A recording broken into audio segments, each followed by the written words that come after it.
Sir Ranjith sir பல கேள்விகளை வந்து சுகுணா திவாகர் சார் வந்து குறிப்பிட்டிருக்காரு. ஒரு அரசு பொறுப்பிலே இல்லாத ஹெச்ராஜா அவர்கள் ஏன் வந்து அடிக்கடி ஆளுநரை சந்திக்கிறாரு அப்படின்ட்டு பல கேள்விகளை முன் வச்சிருக்காரு. உங்களுடைய பதில்கள் என்ன? இல்ல அதாவது அது ஹெச்ராஜா அவர்கள்ட்ட தான் கேட்கணும் ஏன் சந்திக்கிறாருன்னு. ஒரு மக்களோட குறைகளை சார்ந்த ஒரு மனு கொடுக்க போறாருன்னா ஆளுநர் நேரம் கொடுக்குறாருன்னா நம்மளும் கேட்டா கொடுக்க போறாரு. இப்ப ஆளுநர் வந்து திமுகவினர் நேரம் கேட்டு கொடுக்கவே மாட்டேன்னு சொன்னாரு, இல்ல திமுக சார்ந்தவர்களோ இல்ல இதர நபர்களோ மக்கள் நலன் சார்ந்த விஷயங்களுக்காக மனு கொடுக்க போறாங்கன்னா கொடுக்க மாட்டேங்கிறாருன்னு ஏதாவது இவங்க சொன்னாங்கன்னா சொல்லலாம். இல்ல பிஜேபியினரை மட்டும்தான் அவர் வந்து அனுமதிக்கிறாரு, மத்த யாரையுமே வந்து செயற்பாட்டாளர்கள் சமூக செயற்பாட்டாளர்கள் யாரையுமே அவர் சந்திக்கலன்னு சொன்னா நம்ம வந்து ஏத்துக்கலாம். அவர் எல்லாரையும் தான் சந்திச்சுட்டு இருக்காரு. அவரு பாஜகவினர் மட்டும் இல்ல, யார் அவரை சந்திக்க நேரம் கேட்டாலும் சரியான காரணங்களை சொன்னா அவர் சந்திச்சு பாத்துக்கிட்டு தான் இருக்காரு. நம்ம பாத்துக்கிட்டு தான் இருக்கோம். அதுதான் பிரச்சனையுமே கூட. அவர் ஏன் இவரை சந்திக்கிறாரு, அவர் ஏன் மாணவர்கள்ட்ட பேசுறாரு அப்படிங்கிற பிரச்சனையும் எழுது. மாணவர்களோட பேசி அவர் கலந்துரையாடி மாணவர்களோட குறைநீரைகளை கேட்கிறாரு. அதுதான் இவங்களுக்கு பிரச்சனை. இதுக்கு முன்னாடி இருந்த ஆளுநர்கள் வந்து அந்த ராஜபவனத்தை விட்டு வெளியவே வரல. அது ராஜ்பவன், அது ராஜா மாளிகையாவே இருந்தது. அதை தாண்டி ஆளுநர்னு ஒருத்தர் இருக்கிறத நம்ம பார்க்கவே முடியாது, அரிதாக இருந்தது. ஆனா இவர் வந்து வெளியே வராரு, மக்களோட மக்களா வராரு, பல நிகழ்ச்சிகளை கலந்துக்கிறாரு, கருத்துக்களை வைக்கிறாரு, ஒரு விவாதத்தை உருவாக்குறாரு. அது சரியா தவறா? அவர் ஒரு கருத்தை வைக்கிறாரு, அதுக்கு நம்ம புள்ளி விவரத்தோட சொல்லலாம். இல்லைன்னா முடிஞ்ச ஆளுநர்கிட்டே போயிட்டு இந்த டேட்டாக்களை கொடுக்கலாம். இல்ல நாங்க வந்து தலை சிறந்திருக்கோம், இன்னைக்கு வந்து தமிழ்நாட்டுல படிச்சுட்டு எல்லாருக்குமே வேலை வாய்ப்பு இருக்குது, தமிழ்நாட்டுல படிச்சுட்டாலே இந்தியா உலகம் முழுக்க எல்லா இடத்துலயுமே இந்த சர்டிபிகேட் கொண்டு போனா வேலை கிடைச்சிடும் அப்படிங்கிற அளவுக்கு தரம் உயர்த்திருக்கோம். வந்து ஐஐடிலயும் ஐஐஎம்லயும் படிச்சுட்டு எல்லாம் சுவிட்சர்லாண்ட்லயும் ஹாங்காங்லயும் இருக்காங்க, பிஆர்ல. அதனால தமிழ்நாட்டுல மட்டும் படிச்சா வேலை சுலைமான் சார் ரஞ்சித் வந்து தமிழ்நாட்டுல படிச்சு எதுக்கு இந்த கேள்வி? சொல்லி முடிக்கிறேன். ஒரே ஹால் தான் இருக்கு. ஒரே நிமிஷம் சுலைமான் சார் நீங்க பேசுங்க சார். ரஞ்சித் சார் முடிங்க சார். நான் என்ன சொல்றேன்னா, தமிழ்நாட்டுல படித்தவர்கள் அந்த வேலை கிடைக்குது, டேட்டா எடுத்துட்டு போய் ஆளுநர்கிட்ட கொடுத்து இங்க பாருங்க இங்க எங்க சிலபஸ்ல படிச்சவங்களுக்கு இவ்வளவு இருக்குது நீங்க சொன்னா ஒரே நிமிஷம் சுலைமான் சார் ஆளுநர் ஏத்துக்கிறாரா அப்படிங்கறத நம்ம பார்க்க வேண்டியது இருக்கு. இப்ப காலையில அதுல வந்து ஒரு குறைகள் இருந்தா, அதான் அதுல குறைகள் இருந்தா ஆளுநர் சொன்னதுல சரி இருந்தா சஜஷன் கேட்கலாமே. சஜஷன் சொல்லக்கூடாது. இந்த மாநிலத்துக்கு ஆளுநரா வந்ததுக்கு அப்புறம் அவர் பீகார்ல பிறந்தாரா, இல்ல கைபர் போலன் கணவாய் வழியா வந்தாரா, இல்ல ஆராய்ச்சி மரபு ஆராய்ச்சி இல்ல இந்த லேப் தேவையில்லை, நாங்க வந்து ஓங்கோட்ல இருந்து வந்தாங்களா, எங்க இருந்து வந்தாங்கன்னா நாங்களும் வந்து ஆராய்ச்சி பண்ணிட்டே இருந்தோம்னா சொன்னா சரி இருக்காது. ரஞ்சித் சார் அமைச்சர் உதயநிதி அவர்கள் ஒரே நிமிஷம் ஒரு கேள்வி எடுத்துக்கோங்க சார். அமைச்சர் உதயநிதி வந்து குறிப்பிடுறாரு, தமிழ்நாட்டினுடைய கல்வி முறைக்குன்னு தனியாக வந்து ஒரு வரலாறு இருக்குது அப்படின்னு மென்ஷன் பண்ணுறாரு. இந்த கல்வி திட்டத்தை கல்வி முறையை வந்து விமர்சனம் பண்ணுறவங்க வந்து ஆசிரியர் மாணவர்கள் வந்து அவமதிக்கக்கூடிய விஷயமா இருக்கும் அப்படிங்கிறாரு. இல்ல இப்ப ஆளுநர் என்ன சொல்றாருன்னா, இன்னைக்கு வந்து இதுல கல்வியில வந்து குறைபாடு இருக்குங்கிற சொல்றாரு. அதுதான் சொன்னோம்ல, இன்னைக்கு நம்ம ஐஏஎஸ் ஐபிஎஸ்ல நம்ம எந்த அளவுக்கு நேஷனல் லெவல்ல காம்பீட் பண்றோம், நீட்ல எந்த அளவுக்கு காம்பீட் பண்றோம், அதெல்லாம் வந்து நம்ம பார்க்க வேண்டியதா இருக்கு. இந்த சிலபஸ்ல இருக்கக்கூடிய பிரச்சனை என்னவோ அதை சரி பண்ணுங்கிறாரு. இப்ப நீட்ல வந்து சிபிஎஸ்இ சிலபஸ்க்கு ஈக்குவலா நம்ம வந்து கொண்டு வந்துட்டோம். இப்ப என்ன அமைச்சர் சொல்லியிருந்தாரு, நாங்க சிபிஎஸ்சிக்கு ஈக்குவலா வந்து நாங்க தர உயர்த்திருக்கோம் அப்படின்னு. ஆனா அப்ப அந்த சிபிஎஸ்இ சிலபஸ்க்கு ஈக்குவலா நம்மளால ஃபைட் பண்ண முடியல, அதுக்கு நம்ம தனியா ஒரு ப்ரிப்பரேஷன் போக வேண்டியது இருக்கு. அப்படி நம்ம பல்வேறு சிக்கல்கள் இருக்க முடியுது. நாம ஆல் இந்தியா லெவல்ல காம்பீட் பண்றதுக்கு நம்ம சிலபஸ் தரம் உயர்த்தினா சரி அப்படிங்கறதான சொல்றோம். இப்ப பிஎம் ஸ்ரீங்கிற ஸ்கீம் கொண்டு வராங்க. எதற்காக? பள்ளி கல்வியை வந்து மேம்படுத்தணும். இப்ப தமிழ்நாட்டுல வந்து நம்ம வந்து சிறப்பா இருக்குன்னு சொன்னா, ஒரு தாட்டி டெல்லியில இருக்கக்கூடிய மாடலை வந்து நம்ம வந்து பாக்குறதுக்காக போயிருந்தோம். தமிழ்நாட்டுல இருந்து என்ன சொன்னாங்க, டெல்லியில மாடல் ஸ்கூல் வந்து கெஜ்ரிவால் கொண்டு வந்துட்டாரு, ஆஹா ஓஹோன்னு இங்க இருந்து நிறைய பேர் சிலாகித்தாங்க. சார் அவர் வந்து பாத்துட்டு போனார்ல சார், பாக்கணும் அவர் வந்து பாத்துட்டு போனார்ல, கெஜ்ரிவால் அவர்கள் வந்து பாத்துட்டு போனார்ல. அதான் சொல்றேன், இப்ப கெஜ்ரிவால் வந்து பாக்கட்டும். நம்ம வட இந்தியா என்னைக்குமே பின்தங்கி இருக்கு, தென்னிந்தியா தான் உயர்ந்திருக்கு, தமிழ்நாடு தான் எல்லாத்துலயும் டாப் நம்பர் 1ங்கிறோம். அப்ப நாம போய்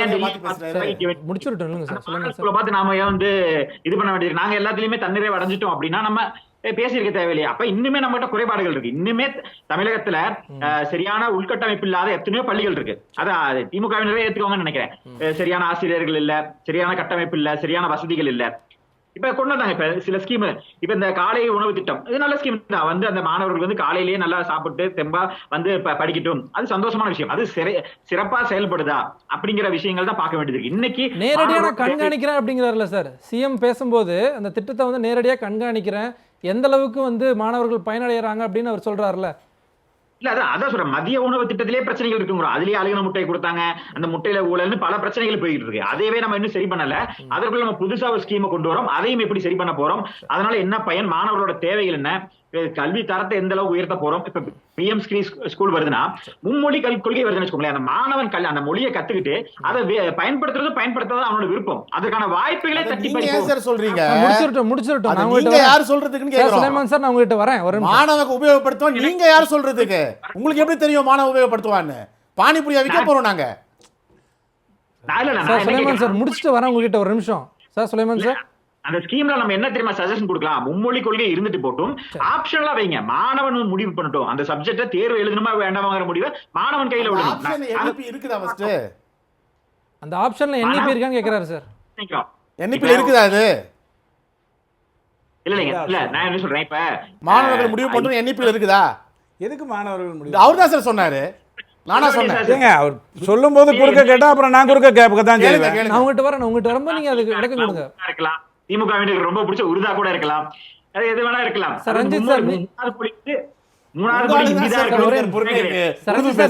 நீங்க எழுப்பின கேள்விகளுக்கு அவர்கிட்ட நேரடியா பதில் கேட்டார். அவர் இன்டரப்ட் பண்ணிட்டு இருக்காரு. ரஞ்சித் சார், ஒரு மிக முக்கியமான கேள்வி என்னன்னா, இந்த எஸ்எஸ்ஏ திட்டத்தில் வரக்கூடிய பணத்தை பிஎம் ஸ்ரீ திட்டத்தின் மூலமாக வந்து தடுக்குதா அப்படிங்கிற கேள்வி தான் வந்து திரும்ப திரும்ப வைக்கப்படுது. உங்களுடைய பார்வை என்ன? இல்ல அதுதான் நம்ம சொன்னோம் இல்லையா, இப்ப சென்ட்ரல் கவர்மெண்ட் வந்து இருக்கக்கூடிய கல்வி திட்டத்தை மேம்படுத்துறதுக்கு ஒரு ஸ்கீம் கொடுக்குறாங்க, அதற்காக அந்த ஃபண்டை கொடுக்குறாங்க. அப்ப அந்த ஃபண்டு வேணும்னா நம்ம அந்த ஸ்கீம்ல இணைஞ்சுதான் ஆகணும். நீங்க அந்த ஸ்கீம்ல இணைய மாட்டோம், வேணும் நானே போயிடுறேன். இல்ல முன்னாடி அந்த இது சொல்ல இல்ல, இப்ப எஸ்எஸ்ஏக்கான ஃபண்டு வந்து தொடர்ச்சியா வந்துட்டே இருக்கு. பிஎம் ஸ்ரீ இப்பதான் வந்து நம்ம கொண்டு வரோம். அதான் அந்த இதுலதான் வந்து பிஎம் ஸ்ரீயை இன்க்ளூட் பண்றாங்க. இப்ப இவங்க எந்த ஒரு நிலுவைத் தொகையுமே கிடையாது. இப்ப இந்த பிஎம் ஃபண்ட் வந்து நீங்க அது உங்களுக்கு அந்த திட்டத்துல இணைஞ்சா அந்த ஃபண்ட் கிடைக்கும். ஆனா அது எங்களுக்கு திட்டத்துல இணைய மாட்டோம். ஆனா அந்த ஃபண்டை வந்து நீங்க வேற கொடுங்கன்னா அது நிச்சயமா ஏற்புடையது இல்ல. இப்ப கழுத்துல கத்தி வச்சு வந்து நீங்க மிரட்டுறீங்க அப்படிங்கிற மாதிரி தான் இருக்கு சார். கழுத்துல வந்து கத்தி வச்சு மிரட்டுறாங்க அப்படிங்கிறதுக்கான அதனால இல்ல நீங்க கேட்டுருங்க இல்ல, கழுத்துல வந்து ஒரு திட்டத்தை வந்து ஏற்றுக்கொள்றதுக்கு கத்தி வச்சு மிரட்டுறாங்க அப்படிங்கிற அந்த ஒரு டோன்ல இருக்குல்ல. இல்ல இப்ப மார்ச் 15ஆம் தேதி வந்து நாங்க ஒத்துக்கிறோம் சரி அப்படின்னு சொல்லிட்டு இப்ப திரும்ப வந்து இவர்கள் வந்து பின்வாங்குவது, இது இந்த நேரத்துல ஒரு அரசியலுக்காக இதை வந்து அரசியல் படுத்துறாங்க அப்படிங்கறத நம்ம பார்க்க வேண்டியதா இருக்கு. நம்ம சொன்ன மாதிரி தான் இப்ப சிபிஎஸ்இ ஸ்கூல்ல இருக்கவங்களும் கோச்சிங் போறாங்கன்னு அண்ணா சொன்னாரு. இங்க தமிழ்நாட்டுல டிஎன்பிசி வந்து ஸ்டேட் சப்ஜெக்ட்ல தான் படிச்சுட்டு வந்தோம். ஆனாலும் டிஎன்பிசி கோச்சிங் சென்டர் எத்தனையோ இருக்குது. சிபிஎஸ்இ இருக்குன்னு தான் சொல்றேன். எல்லாத்துக்குமே இருக்கு. ஸ்டேட் கவர்மெண்ட் அதுக்காக சிபிஎஸ்இ சிலபஸ் தப்புன்னு நீங்க சொல்லுவீங்களா? அதுதான் பாயிண்ட். கோச்சிங் போறாங்க. தமிழ்நாடு டிஎன்பிஎஸ்சிக்கு வந்து கோச்சிங் சென்டர் இல்லைன்னு சொல்ல முடியாது இல்லையா? கோச்சிங் சென்டர்கள் வந்து எல்லாமே இருக்கதான் செய்யுது. என்ன உளறிட்டு இருக்காரு? முடிச்சு ரஞ்சித் சார் முடிங்க. அதுக்கு எது கோச்சிங் படிக்கறாங்க? எல்லாமே யூபிஎஸ்சி அப்படி இருக்குது. ஏன் கோச்சிங் போறாங்க? பிளஸ் 2 யூபிஎஸ்சி தான படிச்சாங்க. ஏன் போறாங்க கோச்சிங்? சார் டிஎன்பிஎஸ்சி வந்து டிகிரி முடிச்சிட்டு படிக்கிறவங்களும் இருக்காங்க சார். அதுக்கு பிளஸ் 2 படிக்கிறவங்க இருக்காங்க சார். பிளஸ் 2 க்கு அப்புறம் இருக்கிறவங்க பத்தி பேச மாட்டாங்க அவங்க சொல்றாங்க இல்லையா? டேட்டா கிளாரிட்டி தலைவர்கள் இருந்தா இந்த லட்சணத்துல தான் இருக்கும்.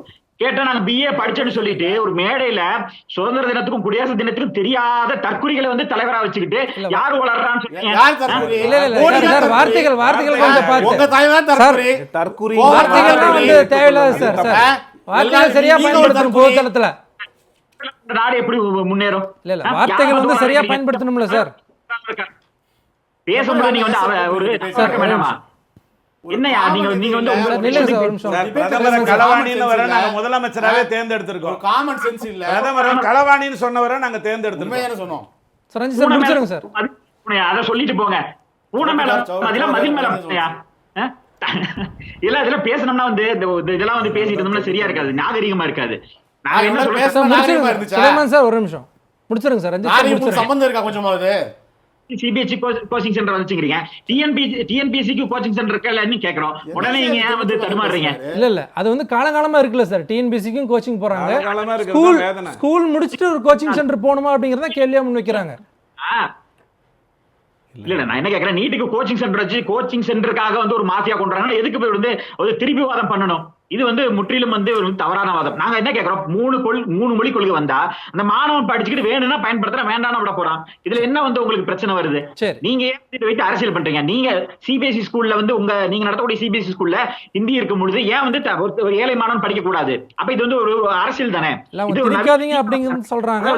தமிழ்நாடுல கொள்ளையடிச்சு ஸ்கூல்ல கட்டுவீங்க, கொள்ளையடிச்சு உங்க பையங்களை வந்து பெரிய ஸ்கூல்ல சேர்த்துவீங்க. ஒரு ஏழை மாணவன் வந்து ஒரு மொழியை கத்துக்கிட்டு அவன் வரக்கூடாது.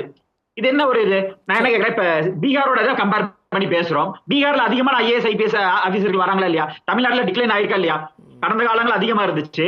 கடந்த காலத்துல இருந்த ஒரு IAS ஆபீசர் இன்னைக்கு வந்து கேபினெட் செக்ரட்டரியா இருக்காரு. யார்? சோமநாதன் அவர்கள் வந்து இன்னைக்கு இந்தியாவோட உச்சபட்ச அதிகாரி. IAS ஆபீசர்லயே டாப் கிரேட் யாருன்னு பார்த்தா கேபினெட் செக்ரட்டரி தான். இருக்கக்கூடிய பியூரோக்ராட்லயே உச்சபட்ச அதிகாரம் வந்து டாப் மோஸ்ட் வந்து கேபினெட் செக்ரட்டரி. அதுல யார்? ஒரு தமிழர் தான் வந்திருக்காரு. தமிழ்நாட்டுல இருந்து போறாங்க சார், தமிழ்நாட்டு கேடரும் போறாங்கல்ல. முடிச்சிருங்க சார் சொல்றாரு. அப்ப அங்க நீங்க என்ன சொல்றீங்க? அவர் ஜாதியை பாப்பீங்க, அவர் என்ன ஜாதியில வந்தாருன்னு தேடுவீங்க. இதுதான் பிரச்சனை. அவரே பாத்துக்கிறாரு, அதையும் அவரே சொல்லிட்டாரு அந்த உண்மையை. இதை வைத்து அரசியல் செய்யணும். இவர்களோட உளவியல் பிரச்சனை. ஓகே.